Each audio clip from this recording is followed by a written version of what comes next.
नमस्कार, मैं हूं अनूप सक्सेना और आप देख रहे हैं साधना न्यूज। आज उत्तर प्रदेश के सियासी एजेंडे में पिछले कुछ दिनों से जिस तरह से भारतीय जनता पार्टी में उथल पुथल मची, राजनीतिक हलचल मची हुई है, इसी को केंद्र बिंदु रखकर हम चर्चा करने वाले हैं।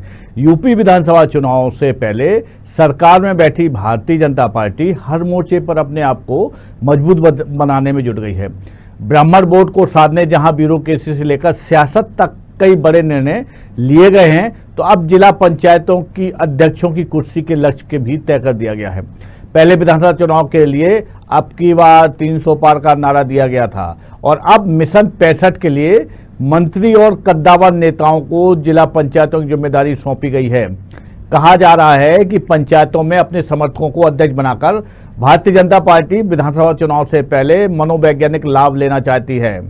विधानसभा चुनाव से पहले भाजपा की एक साथ कई मोर्चे पर की जाई तैयारियों को लेकर जानकार मानते हैं कि दिल्ली से लेकर लखनऊ तक भाजपा को यह समझ में आ गया है कि दूसरी बार सरकार बनाने के लिए उसे हवा में नहीं कंक्रीट काम करना होगा। आज हम इसी पर चर्चा करने वाले हैं। हमारे साथ 3 विशेष मेहमान जुड़े हुए हैं। हमारे साथ लखनऊ से हैं भारतीय जनता पार्टी के नेता मानस द्विवेदी जी। मानस जी, आपका स्वागत है। और शहजाद अब्बास जी है, समाजवादी पार्टी के नेता है लखनऊ से। हमारे डायरेक्टर सर दीप कुमार जैन साहब स्टूडियो से जुड़े हुए हैं। तीनों मेहमानों का स्वागत है। सबसे पहले मानस जी, आपके पास जाऊंगा। सर, पहली बार इससे कुछ दिनों पहले अब की बार 300 पार का नारा दिया गया और अब 65 मिशन 65 की तैयारी की जा रही है और इस तैयारी के लिए जिला पंचायत स्तर के चुनाव में मंत्रियों और बड़े बड़े नेताओं को लगाया जा रहा है। कहीं क्या कमजोर है क्या भारतीय जनता पार्टी सर, या आपको अपने कार्यकर्ताओं पर भरोसा नहीं है सर?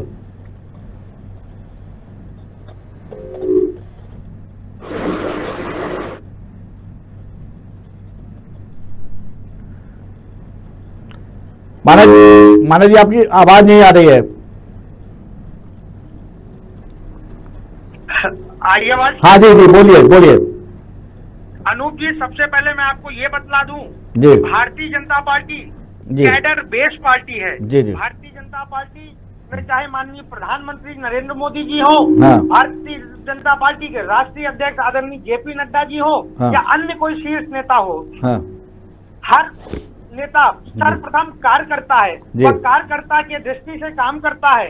तो इसमें हम ये बिल्कुल नहीं कह सकते कि कोई मंत्री बड़ा है, कोई नेता बड़ा है। भारतीय जनता पार्टी मूल कार्यकर्ताओं की पार्टी है और आज उत्तर प्रदेश में चुनाव में भारतीय जनता पार्टी का प्रत्येक कार्यकर्ता भारतीय जनता पार्टी के कमल के फूल को खिलाने के लिए लगा हुआ है। जी माना जी, जब जिला पंचायत सदस्यों के परिणाम आए थे तब भारतीय जनता पार्टी के लोग ये कह रहे थे कि सर, ये चुनाव जो है ये पार्टी समर्थित नहीं है, इससे भले ही समाजवादी पार्टी के ज्यादा प्रत्याशी जीते हों लेकिन इससे मनोबल डाउन नहीं हुआ है और हमारे लिए पंचायत चुनाव बहुत ज्यादा महत्व नहीं रखते हैं, हम विधानसभा चुनाव की तैयारी कर रहे हैं। अगर महत्व नहीं था सर, तो अब जिला पंचायत के अध्यक्षों के लिए मंत्रियों को लगाना कहाँ तक उचित मानते हैं आप सर? नहीं, ये किसी जिम्मेदार व्यक्ति ने ये बयान नहीं दिया कि ये चुनाव हमारे लिए मायने नहीं है। यह लोकतंत्र है जी। भारतीय जनता पार्टी एक लोकतांत्रिक पार्टी है, लोकतांत्रिक मूल्यों पे चलने वाली पार्टी है, लोकतांत्रिक मूल्यों की आधारित पार्टी है भारतीय जनता पार्टी जी। भारतीय जनता पार्टी के लिए चाहे वह नगर निगम का चुनाव हो, जिला पंचायत का चुनाव हो, विधानसभा अथवा लोकसभा का चुनाव है, हर एक चुनाव महत्व रखता है। भारतीय जनता पार्टी आज भी हर एक चुनाव पूरी जिम्मेवारी के साथ लड़ती है। चुनाव का जो नतीजा होता है वह ऊपर नीचे हो सकता है, पर आज भी मैं आपको विश्वास दिलाता हूँ, भारतीय जनता पार्टी उत्तर प्रदेश के सर्वाधिक जिला पंचायत अध्यक्ष बनाने में कामयाब रहेगी। अनु, चलिए शहजाद अब्बास साहब, आप जब पंचायत चुनाव जब आए हुए और आपका दावा था कि सर्वाधिक सदस्य जो जीते हैं आपके समर्थित जीते हैं और आपने दावा किया था तब सर कि सबसे ज्यादा जिला पंचायत के सदस्य जो अध्यक्ष होंगे वो समाजवादी पार्टी के होंगे। अब भारतीय जनता पार्टी ने सर लक्ष्य तय कर दिया है 75 में 65 का लक्ष्य तय किया है सर उन्होंने। आपके पास बचता क्या सर, आप क्या करेंगे सर अब? बहुत धन्यवाद नेताओं के उन्होंने मुझे मंच दिया है बात रखने का। पहले ये जो डिबेट का मुद्दा है वो है ड्रामा जो जिसे प्रसाद जी कह रहे हैं उनको लेके है। मैं आपको बता देना चाहता हूँ कि उत्तर प्रदेश के अंदर कोई भी जाति की लड़ाइयाँ चलती, लेकिन जाति की लड़ाई में उत्तर प्रदेश की सरकार, भारतीय जनता पार्टी की सरकार ने किसी के साथ भी कोई काम जो है शहजाद भाई हमने डिबेट में शहजाद भाई पंचायत चुनाव में भारतीय जनता पार्टी के ब्राह्मण जो नेता थे वो पूरी तरीके से परास्त हुए, हार गए। अब रही बात जितिन प्रसाद की, तो मैं एक मिनट आप रुके, माना जी आप रुके, इनको बात पूरी करने दीजिए। शहजाद भाई हम जो आज जो चर्चा कर रहे हैं उसमें हमने अभी तक ब्राह्मण नेता की बात नहीं कही।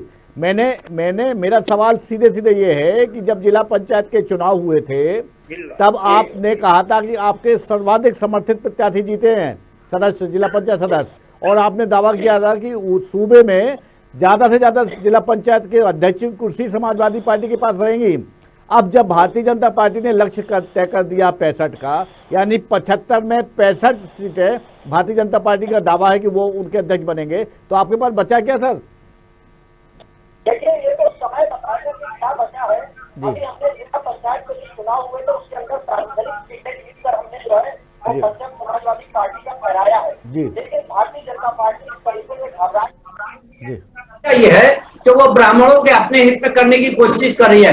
पूरे उत्तर प्रदेश के अंदर चाहे ठाकुर हो, ब्राह्मण हो या मुसलमान हो, हर जाति का जो वर्ग है वो बुरी तरीके से इनसे नाराज है, जिसको लेकर ये पूरी तरीके से घबराए हुए हैं। आप देख लीजिए कि बलिया से लेकर और कानपुर तक लाशों का ढेर लग गया कोरोना की वजह से। ऑक्सीजन इनके पास था नहीं, पूरी तरीके से ये परास्त हो चुके हैं। आप देखिए कि स्वास्थ्य सेवाएं जो सबसे अहम मुद्दा होता है उत्तर प्रदेश के अंदर, स्वास्थ्य सेवाएं आज से नहीं 4 साल से पूरी तरीके से ध्वस्त थी, जिसके लिए समाजवादी पार्टी निरंतर इनको आगाह करती रही है। लेकिन ये लापरवाह बने हुए थे। पहली जो लहर आई थी उसमें इन्होंने ताली और थाली से काम करने का सोचा, और जिसमें इनको थाली और ताली में कामयाबी मिली, ये समझ रहे थे कि शहजाद भाई अब बात हो गई, कोरोना लगभग विदाई पे है, दूसरी लहर विदाई में है। हम जो बात करें जिला पंचायत के चुनाव को लेकर बात कर रहे हैं सर, उस पर बात करें तो मेहरबानी होगी आपकी सर। ये चिताएं जल नहीं पा रही थी, लकड़ी की कमी दिखाई गई। आप विषय से हटिए नहीं सर, आप मुद्दे पे बात करिए ना सर, मुद्दे बात करिए। माना जी आपके पास आऊंगा। माना जी मैं पहले मंथन किया है तो इनको हर वर्ग की तरफ से नाराजगी सामने आ रही है। जो इनके पास रिपोर्टें आ रही हैं भारतीय जनता पार्टी की सरकार में, और सब वर्ग इनसे नाराज चल रहे हैं। चलिए मानस भाई मैं आ रहा हूँ, हमें अपने डायरेक्टर साहब से पूछूं सर, जिस तरह से भारतीय जनता पार्टी में ये हर मोर्चे पे तैयारी की जा रही है सर, लगातार पिछले एक पखवाड़े से अगर देखें तो दिल्ली से लेकर लखनऊ तक लगातार उनके नेता सरकार सक्रिय है, तो आज मोदी योगी जी भी दिल्ली में हैं सर, तो क्या माना जाए जिस तरह से उनके पास संगठन है, जिस तरह से सरकार है, जिला पंचायत के चुनाव सामने है और उन्होंने लक्ष्य निर्धारित कर दिया सर कि 75 में 65, तो जो दूसरे दल हैं उनके लिए सर क्या किस तरह की चुनौती आएगी सर? दरअसल क्या है, जिला पंचायत चुनाव में कहीं ना कहीं भारतीय जनता पार्टी को थोड़ा एहसास तो जरूर हुआ है जी, और इसी के तहत हो सकता है कि ऊपर से नीचे तक पूरा कैडर उनका लग गया है इस काम में कि किसी भी तरीके से किसी भी प्रकार से उपयोग करते हुए और सीटें ज़्यादा से ज़्यादा अपने पक्ष में निकाली जाएं, जिससे एक माहौल बन सके। तो इस तरीके से माहौल बनाने का पूर्ण रूप में प्रयास भाजपा का चल रहा है। माना जी सरकार में हैं आप, अब्बास जी कह रहे हैं कि आप जो कह रहे हैं, आप जो लक्ष्य बना के रख रहे हैं, ये आपकी गलतफहमी है। आप जो स्वप्न देख रहे हैं ये बहुत ज्यादा दिन तक टिके नहीं रहेंगे सर। चुनाव होने दीजिए सर, ये उनका ये चुनाव होने दीजिए। और जिस तरह से जनता ने जिला पंचायत के चुनाव में सदस्यों में आपको धूल चटाई है, अध्यक्ष के चुनाव में भी सर ऐसी तरह के परिणाम मिलेंगे सर। अनूप जी जब शहजाद की अपनी बात जी, तो वाकई में मेरे मुंह चेहरे पे जो मुस्कान थी वो देखने लायक थी। मैं देख रहा था सर, आपको देख रहा था आपको जी। शहजाद जी की बातें बिल्कुल हास्यास्पद स्थिति की थी। मुंगेरी लाल के हसीन सपने देखना, थोड़ा आप अपना वॉल्यूम आवाज थोड़ा धीमी आ रही सर जी। मुंगेरी लाल के हसीन सपने देखना जी कहीं गलत बात नहीं है। शहजाद जी देखिए जी, आपके पूरे नेता देखें हाँ, और सुनिए जी। शहजाद जी एक मिनट इनको बात करने दीजिए। शहजाद जी 2 सेकंड, शहजाद भाई एक मिनट सुनने दीजिए। आपको मालूम है कि भारतीय जनता पार्टी का 16 साफ होने का समय आ चुका है। शहजाद भाई आप अपनी बारी बारी से समय आ चुका है। शहजाद भाई आपको मालूम हो चुका है। बात पे आऊंगा, मैं आपकी बात पे आऊंगा। जी सर आप बात करें, पूरी आज करें। हम लोग इस बहस पे बैठे हैं कि जी। जिला पंचायत अध्यक्ष की बहस का है। जी आपने आते ही बोला कि ब्राह्मण, क्या समाजवादी पार्टी जो हमेशा से करती आई है, हिंदू को मुस्लिम से लड़ाना, ब्राह्मण को ठाकुर से लड़ाना, ब्राह्मण क्षत्रिय लड़ाना, लाला बनिया लड़ाना, क्या आज समाजवादी पार्टी फिर वही कर रही है? क्या आप जातिवादी और धर्म विशेष पे अपना दे रहे हैं? उत्तर प्रदेश की जनता जाग चुकी है। जी भारतीय जनता पार्टी की मैं आपको विश्वास दिला दूं, उत्तर प्रदेश के अधिकतम जिलों में भारतीय जनता पार्टी अपने जिला अध्यक्ष बनाने में, जिला पंचायत अध्यक्ष बनाने में कामयाब रहेगी। माना जी आपने जतिन प्रसाद जी को शामिल कर लिया, लेकिन आपके एक पूर्व मंत्री थे जो बांदा से थे, उन्होंने अभी कल ही जब आप जिस समय आप जितेंद्र प्रसाद जी को अपने खेमे में शामिल कर रहे थे, उस समय वो समाजवादी पार्टी में शामिल हुए, पटेल साहब में। ये लड़ाई मैं बता दूं तो मेरा सवाल है सर, सवाल होने दीजिए। जैसे ही चुनाव आते, विपक्ष का ये आरोप है, जैसे ही चुनाव आते हैं भारतीय जनता पार्टी में खरीद फरोख्त चालू हो जाती है। और सर अगर आप सूबे से बाहर जाएं तो जिस तरह से मौजूदा समय में वेस्ट बंगाल में आपके दल के अंदर जो मौजूदा कुछ विधायक नेता हैं उनमें हलचल मची हुई है, वो वहाँ संपर्क साधने लगे हैं, तो ये नहीं मानेंगे कि सर आप जो भी काम कर रहे हैं वो मौका पर हो रहा है सर? अगर शहजाद जी का ये कहना है कि खरीद फरोख्त चालू होने लगी है, हाँ। तो मैं बताइए सूची दे सकता हूं, बड़ी जिम्मेवारी के साथ कह रहा हूं जी। क्या समाजवादी पार्टी में एक मिनट आ रहा हूँ आप एक मिनट शहजाद भाई, पुरानी प्रथा है। मुझे अपनी बात कंप्लीट। शहजाद भाई एक बात पूरी हो फिर आप बोलें। दोनों मेहमानों से निवेदन है, मेरा आग्रह है कि आप बात अपनी अपनी करें तो बेहतर हमारे श्रोता भी सुन पाएंगे कि हम और आप क्या बात करना चाहते हैं, किस मुद्दे पर हमको ले जाना है इस डिबेट को। देखिए मेरा व्यक्तिगत मानना है जी, हम लोग जब राजनीतिक भूमि में आते हैं जी, तो यह कोई व्यक्तिगत लड़ाई नहीं होती है, जी, यह जी। विचारधारा की लड़ाई होती है। आप अपनी बात करें पूरी। जी, जब व्यक्ति विचारधारा का सम्मान नहीं कर पाता है जी। या उस विचारधारा के अनुरूप नहीं चल पाता है, हाँ। तो अपने आप को दूसरी विचारधारा की ओर जी, ढालने की कोशिश करता है। जी, जी, यह इनका आरोप बिल्कुल निराधार है जी, कि भारतीय जनता पार्टी खरीद फरोख्त करती है। जी। मैं इनको सूची पकड़ा सकता हूं जी। कि समाजवादी पार्टी ने जी। कितने नेताओं को शरण दे रखी है, जी, समाजवादी पार्टी में कितने अपराधी, कितने गुंडे किस्म के नेता जी। आज समाजवादी पार्टी में माननीय बन के बैठे हैं। शहजाद भाई आप बात करते हैं, चलिए जवाब ले लेते, जवाब ले, माना जी जवाब ले। शहजाद भाई बताएं, जवाब दीजिए। समाजवादी पार्टी में आदरणीय अखिलेश यादव की सरकार में 5 साल के अंदर हमने विकास का नारा जो दिया था, हमने विकास किया। लेकिन आपने जो विकास का नारा दिया था वो विकास ऐसा विकास हुआ है जिसमें लाशों के ढेर लग गए, लकड़ियां शमशानों में कमी हो गई लकड़ियों की। आप देखिए कि बलिया से लेके और कानपुर तक गंगा किनारे लाशों के ढेर लग रहे, उसमें आपने कफन चोरी करना शुरू किया था। आप अपनी गलतियों को स्वीकारना सीखिए। हमने जो काम किए थे, आदरणीय अखिलेश यादव जी ने जो काम किए थे, जो विकास किया था, कौन स्टेडियम जो बनाया था, हमने मेट्रो स्टेशन दिया है आपको, हमने हॉस्पिटल दिए, हमने सब दिया। उसी के आपने 4 साल रिबन काट करके अपनी सरकार को चलाया है, वरना आपके पास कोई काम नहीं है। 4 साल के अंदर आप कोई 1-2 काम खास बता दीजिए जो आपने किए हो। जो हमारे अधूरे काम पड़े थे उनको भी आपने रोक दिया और हमारे कामों के ऊपर आपने अपनी पट्टिका लगा के और रिबन काट के आपने अपना नाम दिया है उसके अंदर। लेकिन आप देखिए आपकी गैर जिम्मेदाराना चीजें जो सामने आई हैं वो है ऑक्सीजन न मिलने की वजह से, चाहे वो ब्राह्मण हो, चाहे वो ठाकुर हो, चाहे वो कुर्मी हो, चाहे वो वर्मा हो, चाहे वो मुसलमान हो, हर किसी की मौत हुई है। सबके जिम्मेदार भारतीय जनता पार्टी की सरकार है। और आप अपनी नाकामियों को छुपाने के लिए चाहे किसी ब्राह्मण को ले आए, चाहे किसी ऐसे ठाकुर को ले आए, लेकिन अब की आपका सुपड़ा साफ होना तय है। जनता ने तय कर लिया है 25 करोड़। अब्बास भाई आपका जवाब मैं मानस जी से ले लूं। अब्बास भाई मेरी बात सुने। अब्बास जी कुछ भी कर लीजिए, अब्बास जी मेरी बात सुने। नफरत की राजनीति को जितना भी चाहे उसमें आज में झोंकने की कोशिश कीजिएगा, लेकिन जनता आपको मुंहतोड़ जवाब दे देगी। अब्बास जी मेरा ये कहना है कि आपने, अखिलेश सरकार ने बहुत काम किए थे, बेहतर किया था, उत्तर प्रदेश को विकास की धारा में ले गए थे, फिर भी जनता ने आपको चुना क्यों नहीं था सर? अगर आपने काम किए थे तो जनता को आप कैसे नहीं बता पाएगी काम किए? एक दूसरी सवाल ये है कि जो आप कोविड की बात कर रहे हैं, तो आपके दल के लोगों ने जिस तरह से वैक्सीनेशन को लेकर बात हुई, जो भ्रम फैलाया, जैसे आप पे आरोप लग रहे हैं, वो कितना जायज था सर? शहजाद भाई आवाज नहीं मिल रही है, क्लियर नहीं आ रही। मेरा सवाल ये है कि आप कह रहे हैं कि जब समाजवादी पार्टी की सरकार थी उत्तर प्रदेश में, उस समय आपने बहुत काम किए, विकास के कई काम किए, नया आयाम स्थापित किए, तो सर जनता ने सर आपको चुना क्यों नहीं फिर दूसरी बार? पहला सवाल। दूसरा सर ये कि जिस तरह से कोरोना वैक्सीन को लेकर आपके नेताओं ने भ्रम फैलाया, ऐसा विपक्ष का आरोप है, गुमराह किया, वो क्या जायज था सर? पहला सवाल दोबारा आप बोल देंगे?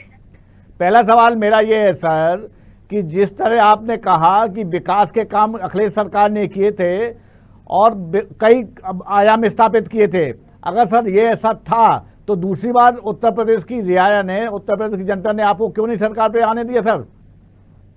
देखिए, जनता हमारी जो उत्तर प्रदेश की जनता है वो बहुत भोली जनता है, और इन्होंने उसको शमशान में और कब्रिस्तान में इन्होंने उनको गुमराह किया, नफरत। एक मिनट सुन लिया अनूप जी, सुन लीजिए। आप लोगों ने नफरत की राजनीति की, जो आपने गंदी राजनीति की थी, उसकी वजह से लोग गुमराह हो गए थे। अब रही बात ये कि आप कोरोना वैक्सीन पे आ जाइए, तो कोरोना वैक्सीन के लिए आदरणीय अखिलेश यादव जी ने ये कहा था कि भारतीय जनता पार्टी की वैक्सीन, हमने भारत की जो हमारे वैज्ञानिकों का हम सम्मान करते हैं, उन सम्मान को स्वीकार करते हुए उन्होंने जो मेहनत से इस वैक्सीन को बनाया है, जिसको भारतीय जनता पार्टी अपना बता रही थी, ऐसा लग रहा था कि जैसे ये नागपुर के अंदर कोई प्रयोगशाला के अंदर बनी हो, उसके ऊपर हमने आपत्ति जताई थी। लेकिन हमने हर एक से कहा है कि देश को सुरक्षित रखना है तो वैक्सीन लगाएं, हर कोई वैक्सीन लगाए। आप लखनऊ के अंदर देख लीजिए कि वैक्सीन के लिए हम लगातार लोगों से कह रहे हैं, लगातार वैक्सीन के लिए हम डोर टू डोर जाके कह रहे हैं कि वैक्सीन लगाएं और देश को सुरक्षित करें। चलिए माना जी जल्दी से जवाब दीजिए, फिर मैं सर के पास जाऊंगा। माना जी, देश को सुरक्षित करें, और इनके नेता बोल रहे हैं कि वैक्सीन ना लगाएं। भाजपा की वैक्सीन, आपके नेता ने कहा, आपके राष्ट्रीय अध्यक्ष ने कहा कि यह वैक्सीन भाजपा की वैक्सीन है। जी, क्या शहजाद जी मजाक करते हैं? जी। और आदरणीय नेताजी वैक्सीन लगा रहे हैं लखनऊ के मेदांता हॉस्पिटल में जाके। हाँ। उसी दिन शाम को बयान आता है कि मैं भी वैक्सीन लगाऊंगा। अखिलेश यादव जी का ये बयान है, इस पे आप क्या कहेंगे? चलिए डॉक्टर साहब, मैं चाहे गाजियाबाद से गाजीपुर हो, बरेली से बागपत हो, माना जी हर जगह कोविड के महीने में किसी का आप जवाब नहीं दे पा रहे। चिताओं के लिए लकड़ी नहीं थी, चिताओं के लिए लकड़ी नहीं थी आपके पास। आपने लखनऊ के अंदर भैंसाकुंड के अंदर चिताएं जो जल रही थी उसको छुपाने के लिए आपने दीवारें उठाने का काम किया था। हमने तो दीवारें बना, अभी मैं लखनऊ में रह रहा हूँ, कोई दीवारें नहीं उठी हैं। चलिए माना जी, एक सवाल आपसे है, मैं फिर डॉक्टर साहब पास जाऊंगा। माना जी, आपने आगरा में एक अस्पताल में जो मॉकड्रिल के नाम पर 2 दर्जन से ज्यादा लोगों की मौत हुई है, उस मामले में आप क्या कहेंगे सर? उस हॉस्पिटल के संचालक को गिरफ्तार किया जा रहा है। कोरोना टाइम में हत्याएं हो रही है, लूट हो रही है, बलात्कार बराबर हो रहे हैं, उसके ऊपर भारतीय जनता पार्टी क्या कहेगी? अनूप जी बताइए। जी। कोई दोषी बच के नहीं जाएगा, इस बात का मैं पूरा विश्वास दिलाता हूं आपके माध्यम से। चलिए दीप कुमार जैन साहब, मैं साधना न्यूज को धन्यवाद ज्ञापित करता हूं जी कि आपने आज ये आगरा वाला मुद्दा उठाया जी, ताकि हम अपना पक्ष रख सकें जी। कोई भी दोषी बख्शा नहीं जाएगा। उत्तर प्रदेश की योगी आदित्यनाथ जी महाराज की सरकार 0 टॉलरेंस, अगर किसी ने छेड़छाड़ की है कोई बख्शा नहीं जाएगा। चलिए सर, डायलॉग तो आपका भी था कि बच्चों से गलती हो जाती है, नेताजी ने कहा था बच्चों से गलती। चलिए वो बात हो गई। माना जी, दीप सर, जिस तरह से उत्तर प्रदेश में पंचायत चुनाव को लेकर खरीद फरोख्त की बात हो रही सर, ये लोकतंत्र में क्या ये जायज है सर? ये क्या होना चाहिए? इससे लोकतंत्र क्या बच पाएगा सर? एक तो क्या है कि सभी को ये कोरोना वैक्सीन से थोड़ा ऊपर उठना पड़ेगा, क्योंकि कोरोना वैक्सीन तो 18 साल से ऊपर वाले सभी व्यक्ति आज पूरा देश लगवाने के लिए तैयार ही बैठा हुआ है। दूसरी चीज खरीद फरोख्त तो सबसे गंभीर समस्या है। कई बार इसमें सुप्रीम कोर्ट और हाई कोर्ट ने भी दखल दिया है। ऐसी परिस्थिति निर्मित ना हो तो बहुत ही लोकतंत्र के लिए अच्छा रहेगा। शहजाद अब्बास साहब, मेरा सवाल आपसे ये है कि उत्तर प्रदेश में चुनाव होने हैं अगले साल शुरुआत में। भारतीय जनता पार्टी एक कैडर बेस्ड पार्टी है, नीचे लेवल तक तैयारी है उनकी। आप पिछला चुनाव जो लड़े थे कई महागठबंधन के साथ लड़े थे, तो निश्चित तौर पर जहां जहां आपने चुनाव नहीं लड़ा था वहां आपके कार्यकर्ता बहुत हतोत्साहित हुए होंगे और वो घर बैठ गए होंगे। उन्हें फिर से किस तरह से ऊर्जावान कर रहे हैं आप, और क्या तैयारी लक्ष्य लेके चल रहे हैं सर इस अगले चुनाव को लेकर? सर, लोकतंत्र का चौथा स्तंभ जो है वो आप ही लोग हैं। आप लोग जो हैं वो भारतीय जनता पार्टी की गलतियों पे पर्दे डालने का काम कर रहे हैं जी। आप लोगों को उत्तर प्रदेश के अंदर विकास जो समाजवादी पार्टी का किया हुआ है वो नजर नहीं आया। अनूप जी संयम रखे, संयम रखे। मैं आपकी बोल रहा हूँ, आप घबरा रहे हैं, मैं समझ रहा हूँ। अरे माना जी बात पूरी होने दीजिए। माना जी पूरी बात होने दीजिए, एक मिनट माना जी बात होने दीजिए। माना जी बात हो जाने दीजिए। हम समझ रहे हैं कि आप विचलित हो रहे हैं। जी जी, आप पूरी बात करिए। समय को भी देखिए सर, समय को भी देखिए, जल्दी करिए। बेचैन है आप लोग, हम समझ सकते हैं। पानी पीजिए थोड़ा सा। जी बात करिए पूरी। देखिए हमने जो विकास किए थे उस विकास को आपकी इस वक्त की मीडिया ने उसको बताया नहीं। आप लोग की गलतियां ये हैं कि आपने लाशों को दिखाया नहीं। आपने इनकी हकीकत शहजाद साहब आपने देखा नहीं। शहजाद साहब आपके बयान पे थोड़ी सारी चीजें आएंगी। ये मुद्दा जो बना है सर, शहजाद साहब ये जो मुद्दा हुआ था मीडिया ने दिखा के किया, आपने देखा ही नहीं मीडिया। सर आप तो अपनी बात कर रहे हैं, कहाँ नहीं मीडिया ने उठाया सर, कहाँ नहीं उठाया? पूरे हिंदुस्तान में चला था मीडिया में। आपको वहां पे दिखती है, आपको वहां कमियां दिखती है जहाँ पे गैर भाजपा सरकार होती है। वहां अगर छोटा सा मुद्दा होता है उसको आप ब्रेकिंग न्यूज बना देते हैं। लेकिन उत्तर प्रदेश के अंदर आप लोगों ने नाइंसाफी की उस जनता के साथ जिसका दर्द आपको बयान करना चाहिए था। अगर विपक्ष और समाजवादी पार्टी मुद्दों को उठाती है तो आप उसके ऊपर आपत्ति जताने लगते हैं। जी जी सर, ये जो Samajwadi party cadre based sir Abbas साहब बेहतर होता आप अपनी बात, आप अपनी पार्टी की रणनीति और आप अपना एजेंडा बताते हो, अगर जवाब देते हो तो बेहतर होता सर। माना जी आपके पास जाए। माना जी बताइए, अपनी बात करिए पूरे। मैं खाली इतना कहूंगा जी कि इनके आंखों में जो काली पट्टी बंधी है अब इसको खोल देने का समय आ गया है। हालांकि जनता कोई इनको नहीं मायने रख रही है और ये समाजवादी पार्टी मालूम हो जाएगा जब अभी कुछ महीने रह गए चुनाव के, उसमें आपकी पट्टी खुलेगी कि हमारी ये पता चल जाएगा। इसमें घबराने की जरूरत नहीं है, इसमें घबराने की जरूरत नहीं है। किसान सड़क पर है। अभी 2 दिन की बारिश में किसानों का गेहूं जो है वो पूरी तरह से भीग गया है, वो बेच नहीं पा रहे हैं, उसकी आपको फिक्र नहीं है। कानून व्यवस्था ध्वस्त हो चुकी है पूरी तरीके से। चलिए स्वास्थ्य सेवाएं माना जी और अब्बास जी, समय की मेरे पास एक मरीजों का इलाज नहीं हो पा रहा है। समय का एक अभाव है, एक मर्यादा है सर। मैं अंतिम में दीप कुमार जैन साहब से बोलूंगा सर, पूछूंगा सर कि जिस तरह से उत्तर प्रदेश में चुनाव आते ही राजनीतिक उथल पुथल मचा हुआ है, जिस तरह की राजनीतिक परिदृश्य इस समय, उससे सर क्या जनता को लाभ हो सकता है? क्या ऐसा है कि जनता को तो कोई भी लाभ किसी प्रकार से अभी संभव दिख नहीं रहा है जी। सभी पार्टियां अपने अपने जोड़ तोड़ में लगी हुई हैं और भाजपा एक कैडर बेस्ड संस्था है और ऊपर से नीचे तक जिस तरीके की उसमें उपापोह मची हुई है, उससे लगता है कि भाजपा किसी भी प्रकार से उत्तर प्रदेश को छोड़ने के मूड में नहीं है। माना जी हमारे पास समय का मर्यादा है सर। कोई भारतीय जनता पार्टी के अंदर किसी भी प्रकार की कोई भी ऊहापोह नहीं है। चलिए उत्तर प्रदेश में योगी जी के नेतृत्व में चलिए हमारी सत्ता में। माना जी देखिए, उत्तर प्रदेश में जो कुछ राजनीतिक उथल पुथल मची हुई है, भले आप कुछ भी कहें, जिस तरह से पिछले 15 दिन से चला हुआ है वो आपने सामने है। खैर ये चुनाव जैसे ही नजदीक आ रहे हैं, पक्ष और विपक्ष निश्चित तौर पर आरोप प्रत्यारोप करेंगे ही, ये उनका धर्म भी है। और जिस तरह से चुनाव आ रहे हैं और चुनाव को लेकर जिस तरह राजनीतिक तैयारियां हो रही हैं, उससे जनता को कितना लाभ हो पाएगा ये तो आने वाला समय ही बताएगा। लेकिन जिस तरह से पिछले 15 दिनों में भारतीय जनता पार्टी में दिल्ली से लेकर लखनऊ तक जिस तरह से राजनीतिक गतिविधियां चल रही हैं, तो वहीं समाजवादी पार्टी ने जिस तरह से अपने आप को वैक्सीन को लेकर वापस लिया है, अपने मुद्दे पर फिर से वापस आए हैं, वो तो ये तय हो रहा है कि कहीं ना कहीं उत्तर प्रदेश में सियासी लड़ाई और तेज होने वाली है। आज के मुद्दे पर आज की चर्चा इतना ही। कल हम एक नए पैनल के साथ, नए एजेंडे के साथ आपके साथ फिर रूबरू होंगे। तब तक के लिए नमस्कार।